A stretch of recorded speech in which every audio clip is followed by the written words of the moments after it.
Chapter 9. Concerning a Civil Principality.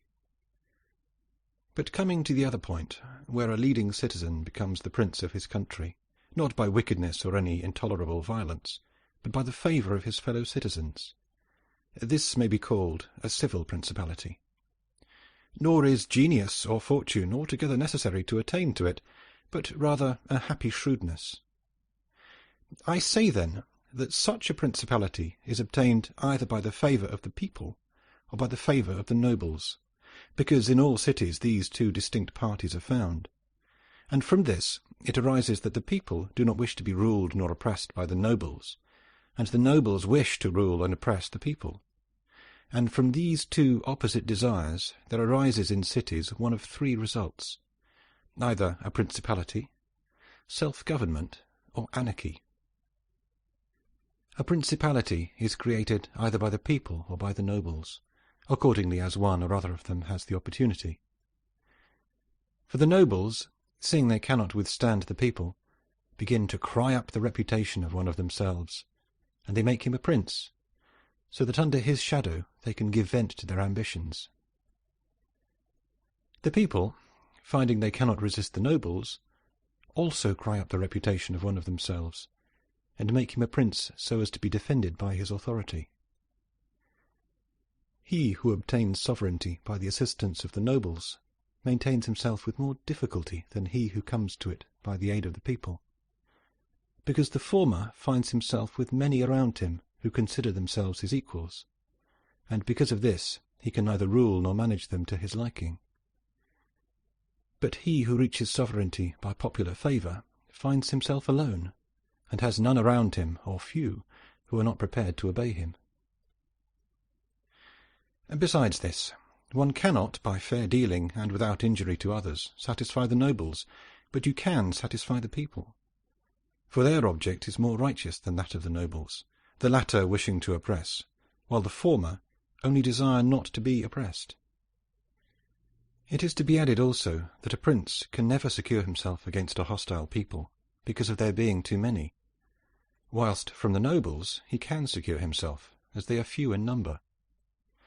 The worst that a prince may expect from a hostile people is to be abandoned by them, but from hostile nobles he has not only to fear abandonment, but also that they will rise against him, for they, being in these affairs more far-seeing and astute, always come forward in time to save themselves and to obtain favours from him whom they expect to prevail. Further, the prince is compelled to live always with the same people, but he can do well without the same nobles, being able to make and unmake them daily, and to give or take away authority when it pleases him. Therefore, to make this point clearer, I say that the nobles ought to be looked at mainly in two ways. That is to say, they either shape their course in such a way as binds them entirely to your fortune, or they do not. Those who so bind themselves and are not rapacious ought to be honoured and loved. Those who do not bind themselves may be dealt with in two ways. They may fail to do this through pusillanimity and a natural want of courage, in which case you ought to make use of them, especially those who are of good counsel, and thus, whilst in prosperity you honour them, in adversity you do not have to fear them. But when, for their own ambitious ends, they shun binding themselves, it is a token that they are giving more thought to themselves than to you, and a prince ought to guard against such, and to fear them as if they were open enemies, because in adversity they will always help to ruin him. Therefore, one who becomes a prince through the favour of the people ought to keep them friendly, and this he can easily do, seeing that they only ask not to be oppressed by him. But one who, in opposition to the people, becomes a prince by the favour of the nobles, ought above everything to seek to win the people over to himself, and this he may easily do if he takes them under his protection. Because men, when they receive good from him of whom they were expecting evil, abound more closely to their benefactor. Thus the people quickly become more devoted to him than if he had been raised to the principality by their favours. And the prince can win their affections in many ways, but as these vary according to the circumstances, one cannot give fixed rules, so I omit them. But, I repeat, it is necessary for a prince to have the people friendly, otherwise he has no security in adversity. Nabis, prince of the Spartans, sustained the attack of all Greece and of a victorious Roman army, and against them he defended his country and his government. And for the overcoming of this peril it was only necessary for him to make himself secure against a few. But this would not have been sufficient had the people been hostile.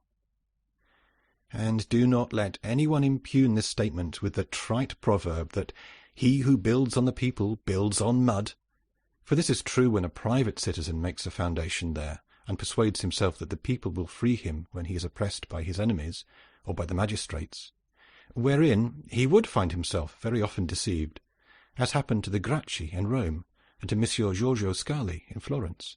But granted a prince who has established himself as above, who can command and is a man of courage, undismayed in adversity, who does not fail in other qualifications, and who, by his resolution and energy, keeps the whole people encouraged. Such a one will never find himself deceived in them, and it will be shown that he has laid his foundations well. These principalities are liable to danger when they are passing from the civil to the absolute order of government, for such princes either rule personally or through magistrates. In the latter case their government is weaker and more insecure, because it rests entirely on the goodwill of those citizens who are raised to the magistracy, and who, especially in troubled times, can destroy the government with great ease, either by intrigue or open defiance. And the prince has not the chance amid tumults to exercise absolute authority, because the citizens and subjects, accustomed to receive orders from the magistrates, are not of a mind to obey him amid these confusions. And there will always be in doubtful times a scarcity of men whom he can trust. For such a prince cannot rely upon what he observes in quiet times, when citizens have need of the state, because then everyone agrees with him. They all promise, and when death is far distant, they all wish to die for him. But in troubled times, when the state has need of its citizens, then he finds but few. And so much the more is this experiment dangerous, inasmuch as it can only be tried once.